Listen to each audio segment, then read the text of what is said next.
Over the past several days, very pleasant. Now it's cold again. And it's early January. It should be like this. 51 degrees in Tuscaloosa, 49 back in Birmingham, 49 in Tupelo and the Shoals. And any warmer temperatures hard to find today. And a little bit warmer down the south, 56 in Evergreen, 57 down in Dothan. Now we're quiet in terms of rain now, but there are some severe weather issues happening to the northeast of us. Even a tornado reported on the ground in North Carolina. Fortunately, our activity wasn't all that severe around here. Just good old-fashioned showers and storms. A lot of cloud cover behind that storm system, and it's starting to get colder. It gets much colder in a few days, especially by Friday. Even tonight, we start to feel some of the cooler air. 48 by 7 o'clock, 41 at midnight. But how cold is it going to get by the weekend? Your forecast is coming up in just a bit. Stay with us.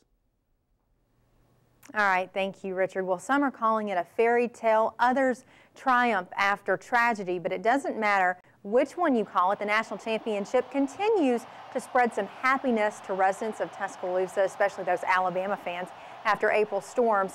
Tuscaloosa residents believe, some of them do, that it's Alabama football that's helping to hold the community together, and after the big win on Monday night, they can continue to think positively.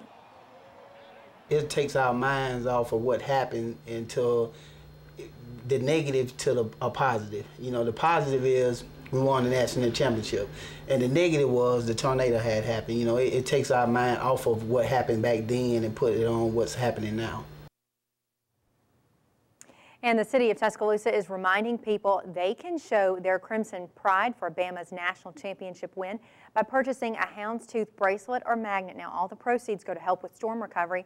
For more information, go to WVUATV.com or call this number 205-394-3911. Well, Alabama's title is not just bringing joy to the fans in Tuscaloosa, but also city leaders, because the wins translate to dollar signs for the city.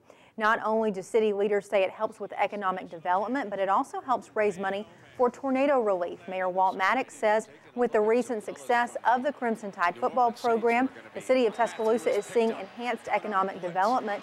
Other city leaders say the team's national prominence is giving the city advertising that it would otherwise be out of reach for Tuscaloosa, and helping to spread the message and get the idea of Tuscaloosa and let people know about it all over the country. I mean, you're on national television. We're on national television, what, 12 times this year? You cannot buy that. The city would go broke buying that kind of advertisement for to promote itself. And Snowden also says the football team is bringing in more revenue because it helps the university recruit more students. Well, fresh off the BCS win, Alabama fans are stocking up on championship gear as sporting goods stores sell out of the gear. Authorities are telling fans to be on guard for counterfeit merchandise. Agents from a licensing company will work with undercover police looking for people making and selling unlicensed University of Alabama merchandise. After the team's win, officials say some people are benefiting from the team's success by illegally printing T-shirts and other items. There are new developments surrounding a former Tuscaloosa County school administrator accused of an inappropriate relationship with a former student. As we've reported, Tuscaloosa County Superintendent Dr. Frank Costanzo told WVUA Hillcrest Assistant Principal Dr. William Butch Young resigned from his position on Monday. This came just days after a Tuscaloosa attorney filed a civil suit on behalf of a former student. Attorney Paul Patterson told WVUA the suit claims Young had a sexually inappropriate relationship with the student that started when she was a sophomore in high school. Now, Patterson says Young served as an assistant principal at the school during that time. According to Patterson, the former student, who is now 19, showed him text messages explicit in nature sent to her by Young. Today, Young's attorney told WVUA the accusations are not true. And in terms of any text messages, he knows nothing about text messages that have any kind of sexual innuendos to them, and he has done nothing that should have entitled his good name to be sullied the way it has. The school board approved Young's resignation on Monday. In your home team Crime Watch, you have a chance to help fight crime in West Alabama. Your piece of information could be the missing link investigators need to help catch a suspect. Here is this week's Tuscaloosa County's Most Wanted. Hello, my name's Ted Sexton, the Sheriff of Tuscaloosa County. Roll Tide, and congratulations to the University of Alabama on their 14th National Football Championship. And thanks to you, the champions of Tuscaloosa County, we have 2 captures in this week's Tuscaloosa County Most Wanted.